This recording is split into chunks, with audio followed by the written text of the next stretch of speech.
líderes llamados a la expansión del Evangelio. Algo que tiene que ver mucho con lo que este grupo, cada uno de los que ustedes constantemente como misioneros hacen en favor de predicar el Evangelio, algo que lo tienen en la sangre, que lo hacen con denuedo, que lo hacen con entrega, y que nuestra iglesia requiere este equipo, esta disposición de personas comprometidas con el Evangelio. Así que líderes llamados a la expansión lo he tomado como un resumen que he extraído del libro Liderazgo Cristiano, donde he estado compartiendo algunas de las notas que el Señor nos recomienda a través de los escritos de Ellen White. He tomado también como referencias otros conceptos para poder ampliar lo que tiene que ver con el liderazgo servidor. Entendemos que Jesús es nuestro gran líder. Jesús es el líder por excelencia, es nuestro modelo a seguir.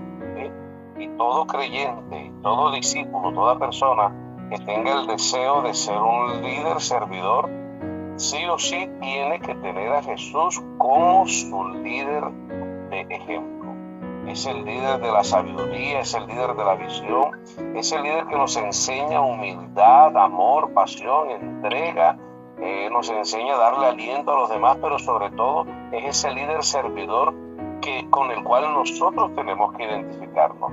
Es el mejor modelo de liderazgo que podemos tener y es la persona como Cristo, el ser como Dios, en el cual nosotros podemos inspirarnos para lograr la misión a la cual Él nos ha llamado.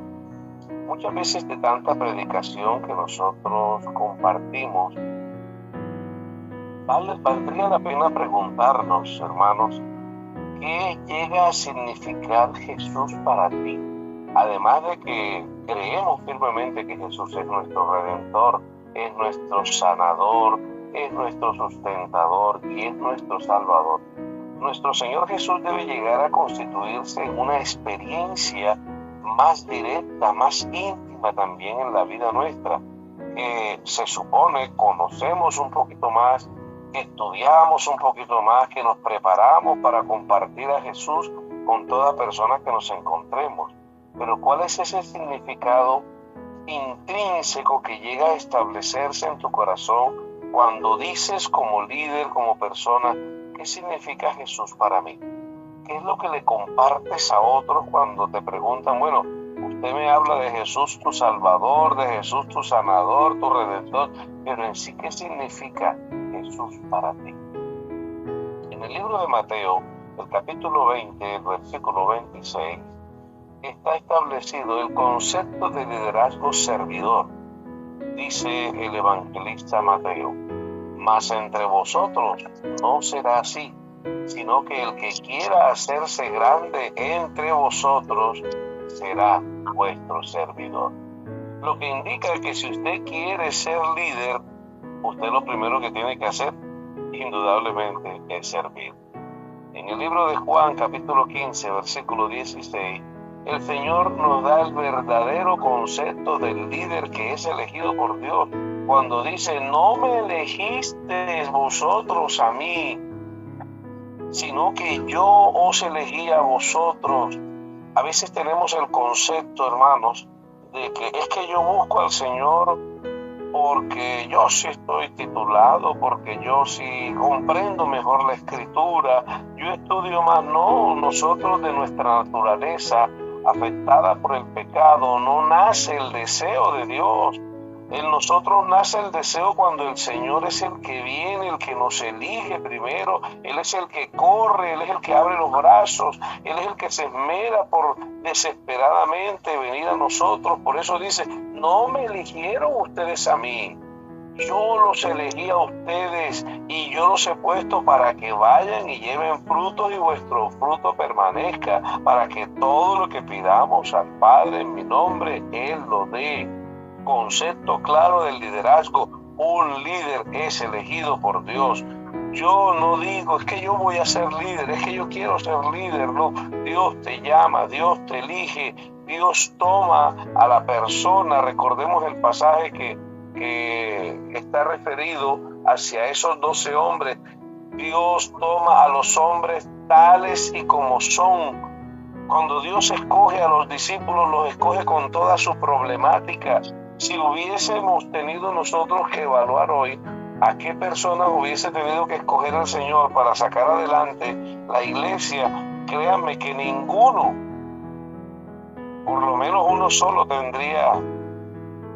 habría cumplido los requisitos o las capacidades intereses para poder ser constituido como un discípulo que hubiese ayudado a avanzar en el ministerio de Cristo, y fue Judas. Y sabemos lo que hizo Judas.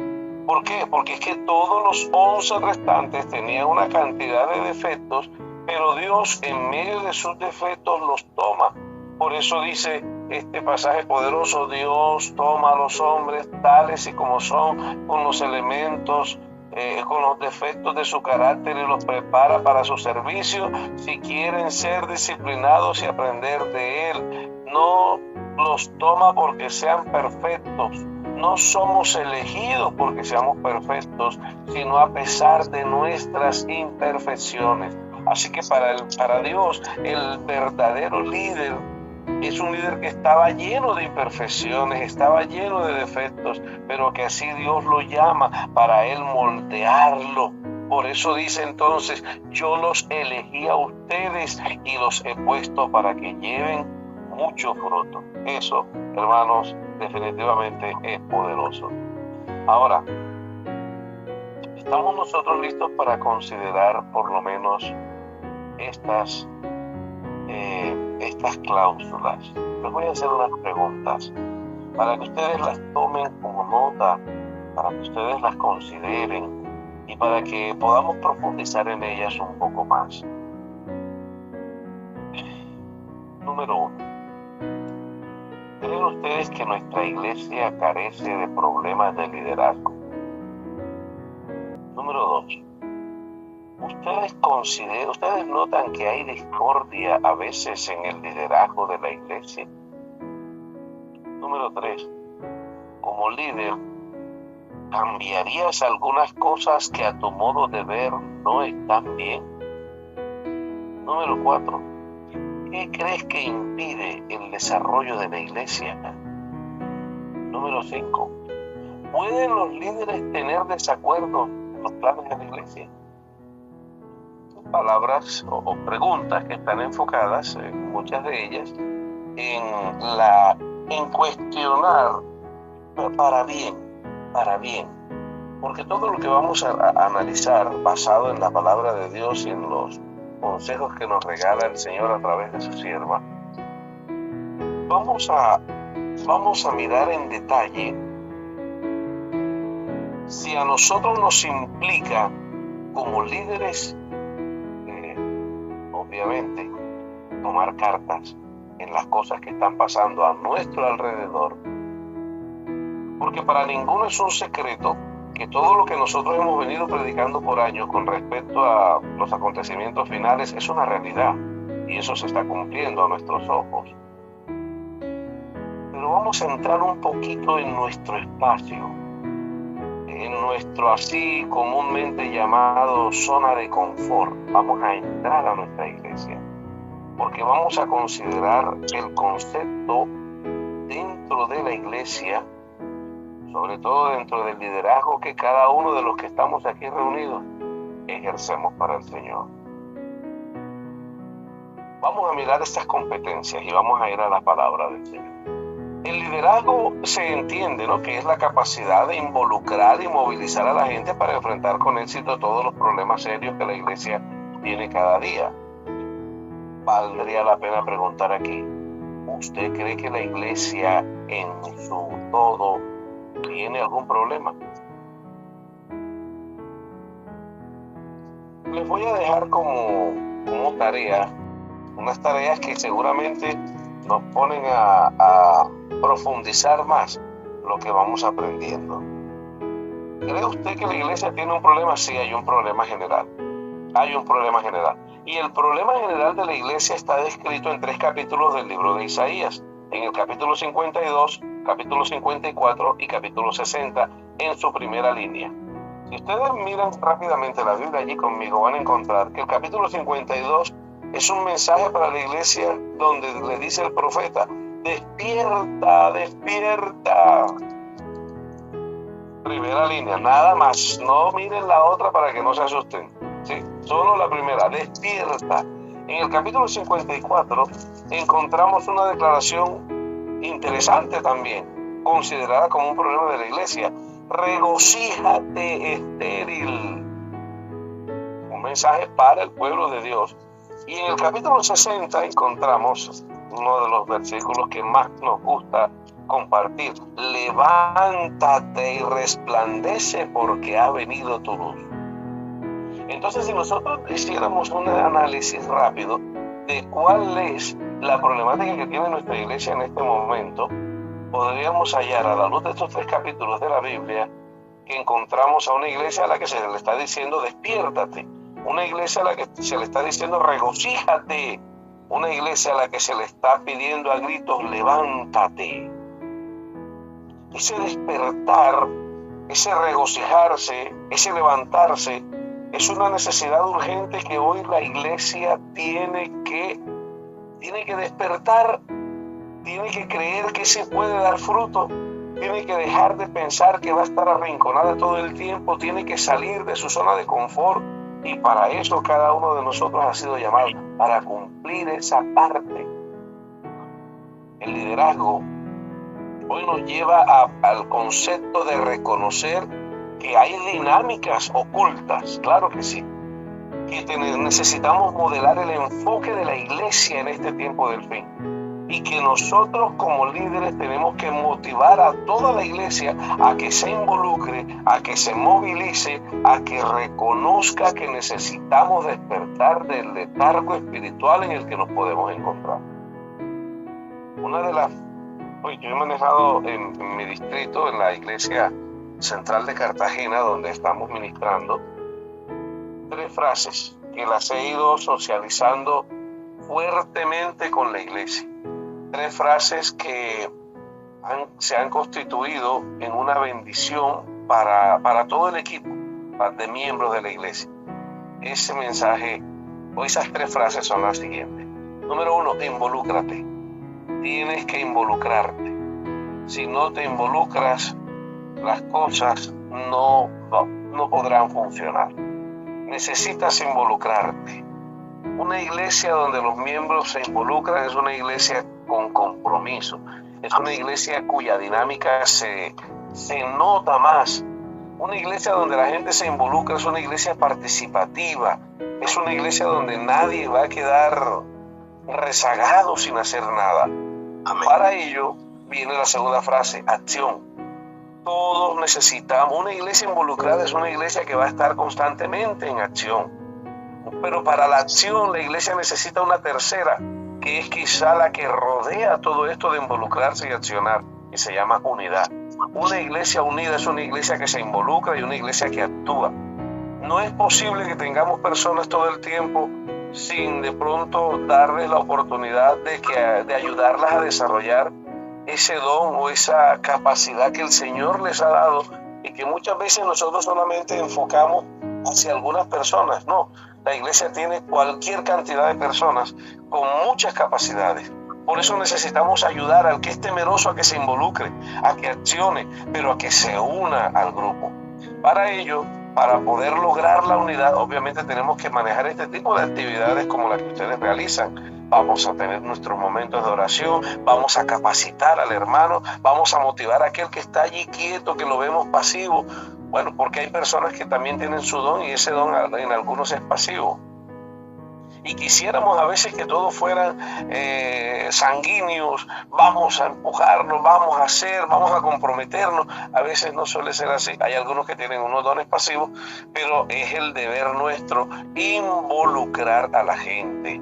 Que cuando todo el mundo se involucra, la iglesia está activa. ¿Por qué? Porque eso me deja ver que en el fondo, en el corazón de la iglesia, hay unidad. Así que como líderes tenemos que motivar y llevar a la iglesia a eso, a involucrarnos, a accionar, a mantenernos unidos. La iglesia se va a movilizar y vamos a reconocer que, oye, ahora sí, ya estamos despertando, ya la iglesia está contenta, ya la iglesia se levantó y podemos continuar con la misión. Jesús, nuestro Señor, dentro del contexto que nos presentan los evangelios, Mateo registra la siguiente conversación que sostuvo el Señor con los discípulos, hablándoles directamente a ellos acerca de ese liderazgo servidor que debía mantenerse en ellos. Leo de la traducción lenguaje actual, Mateo capítulo 20, versículos 25 al 28. Jesús llamó a todos y les dijo: ustedes saben que los que gobiernan a los pueblos se portan como sus amos, y que los grandes señores imponen su autoridad sobre esa gente. Pero entre ustedes no debe ser así.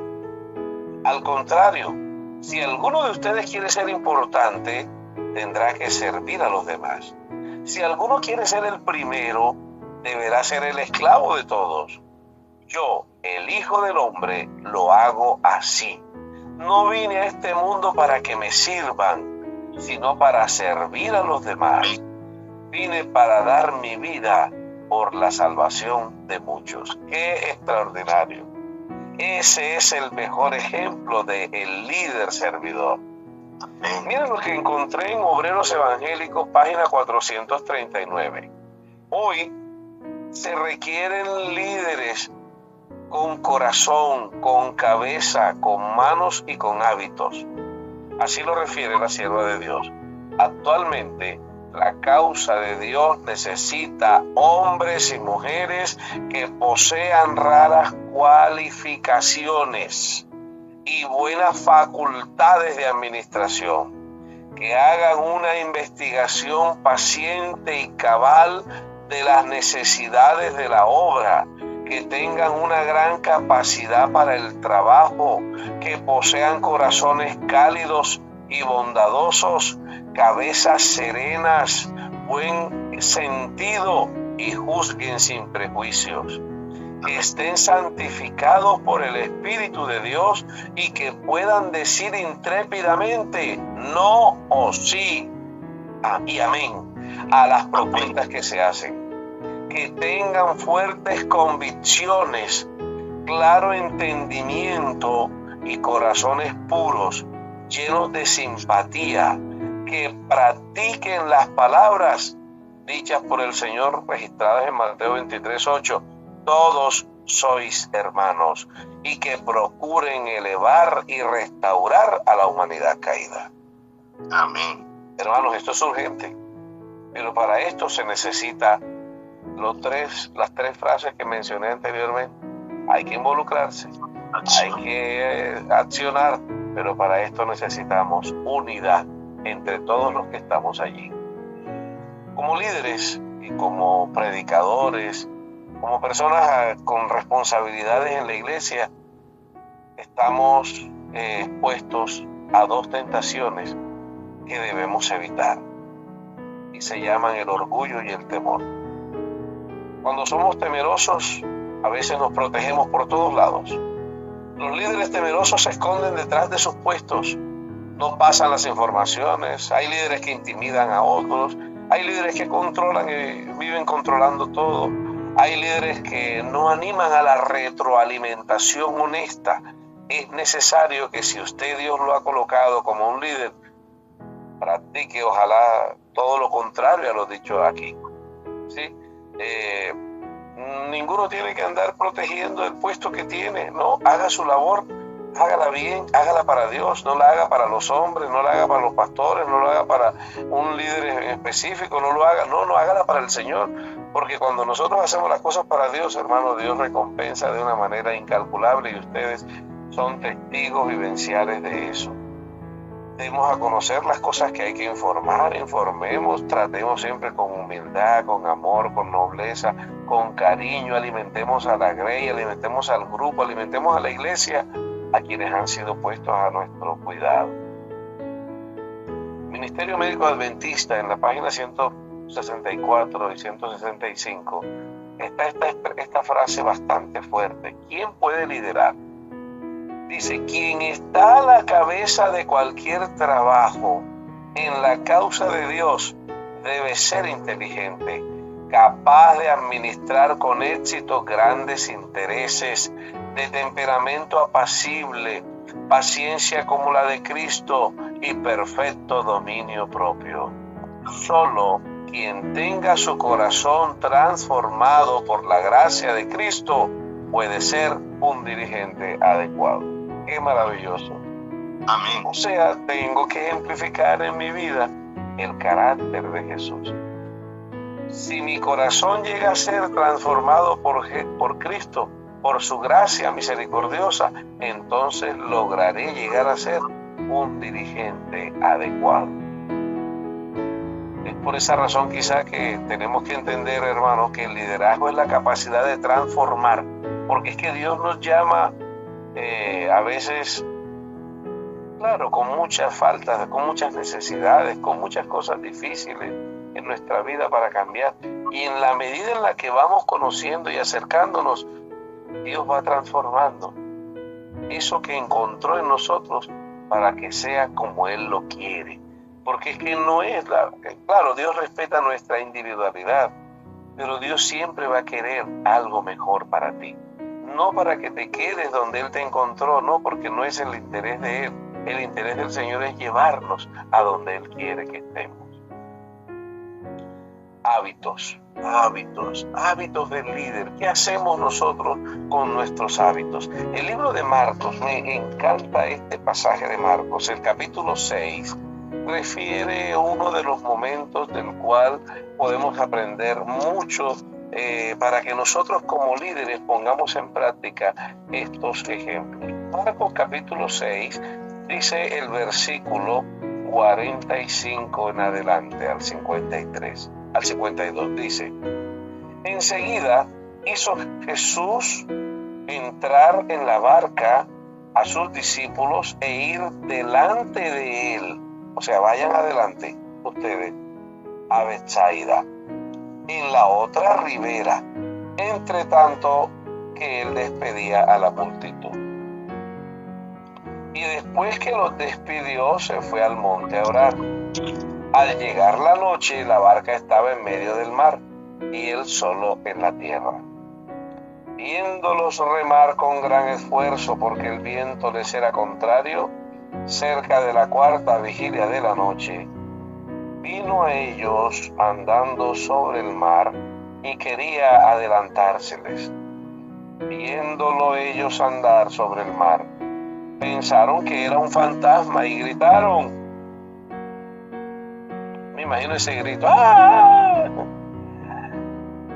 Porque todos lo veían y se asustaron, pero enseguida él les habló y les dijo, tengan ánimo, soy yo, no temáis. Subiendo a la barca con ellos, se calmó el viento. Ellos se asustaron mucho y se maravillaron, pues aún no habían entendido lo de los panes por cuanto estaban endurecidos sus corazones. Estos hombres de Dios estaban viendo milagros, sin embargo sus corazones seguían duros.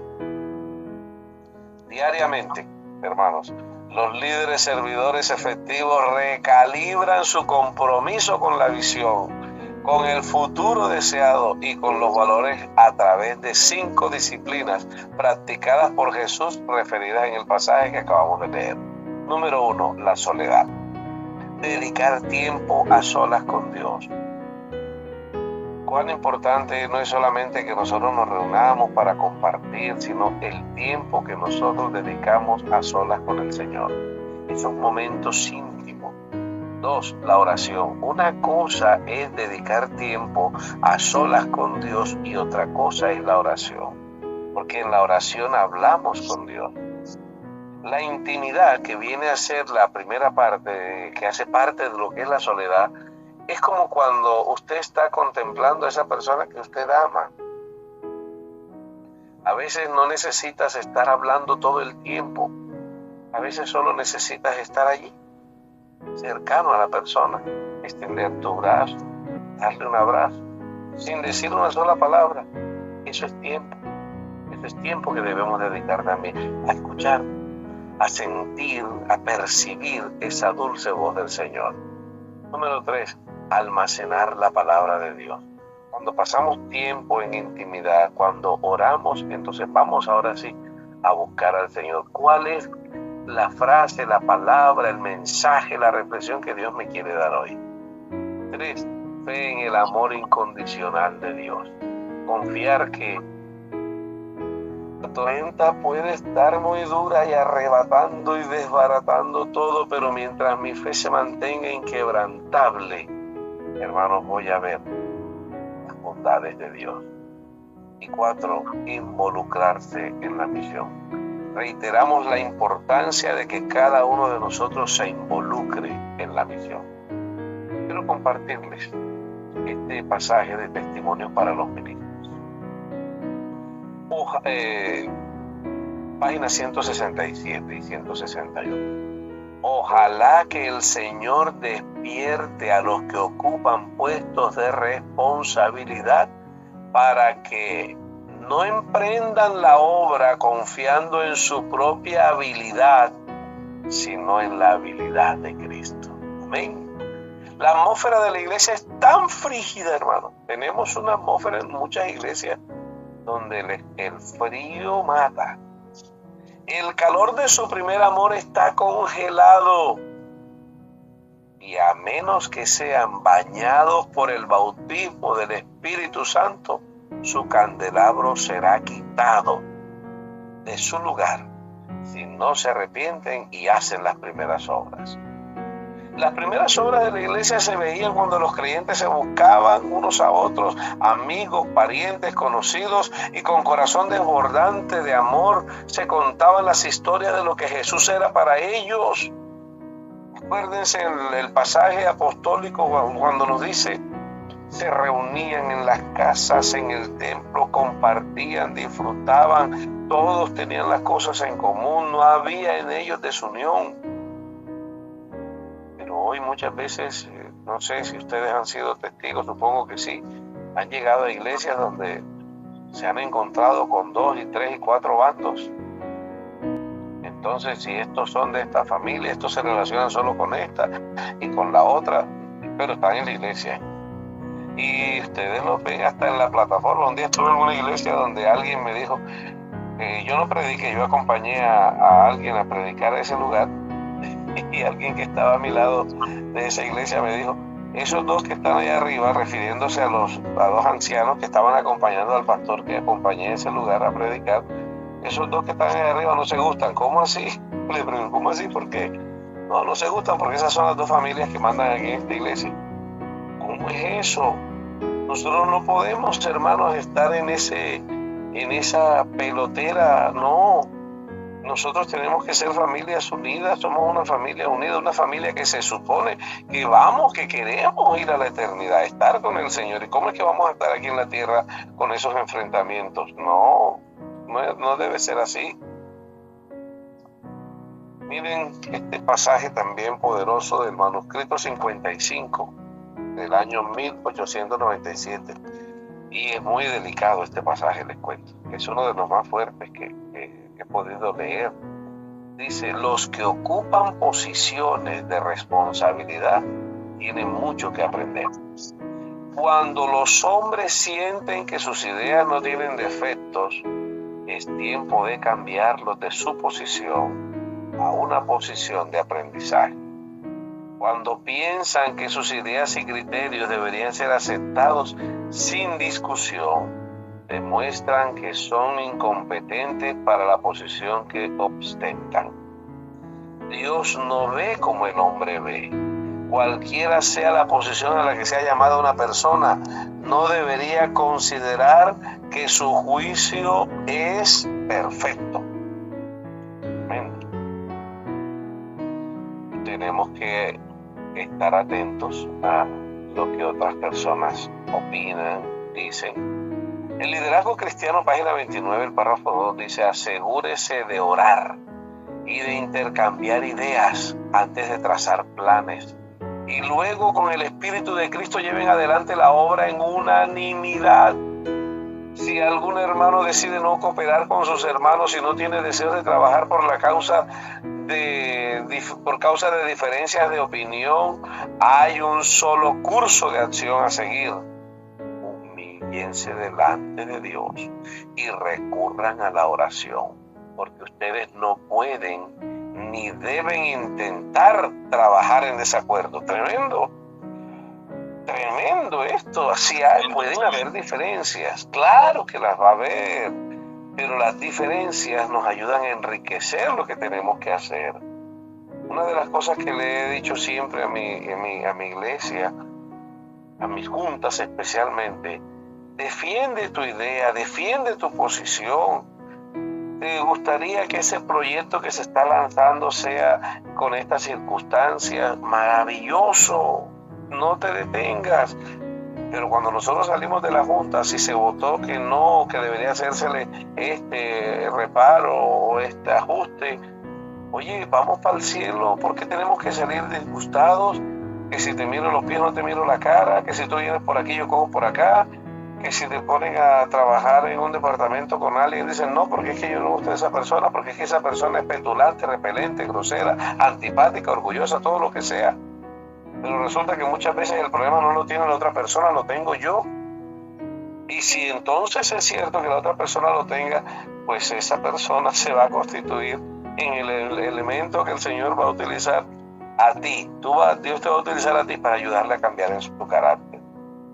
La carta 4 de 1890, 9 de marzo, dice lo siguiente: Dios quitará su espíritu y otro llevará la corona de quienes persistan en su propia terquedad y obstinación. Dios solo acepta a quienes aprenderán de Cristo, estudiarán su palabra, aprenderán lecciones de mansedumbre y humildad de corazón, lecciones de obediencia, buena voluntad en hacer la obra de la manera como Dios quiere, no a su manera finita. Es necesario entonces, hermanos, que si nosotros representamos a Dios, pretendemos representar a Dios en carácter, en bondad y misericordia, en lealtad incondicional a la causa de la obra de Dios, el más preparado para llevar responsabilidad y estar al mando tiene que ser una persona que se mantenga cada día en oración, en intimidad, en dejar que la palabra nos transforme, y de esta manera podremos hacer entonces un verdadero liderazgo servidor. Mis hermanos, que el Señor nos ayude, porque estamos en un tiempo donde liderar se está constituyendo en un desafío. No solamente por lo que estamos viendo a nuestro alrededor, hablo del mundo en el que nos desenvolvemos, sino también cómo motivamos a nuestra iglesia para que podamos desarrollar de la mejor manera esta gran responsabilidad de liderar al pueblo del Señor. Es mi deseo y oración que el Señor les bendiga ricamente a cada uno de ustedes. Feliz sábado.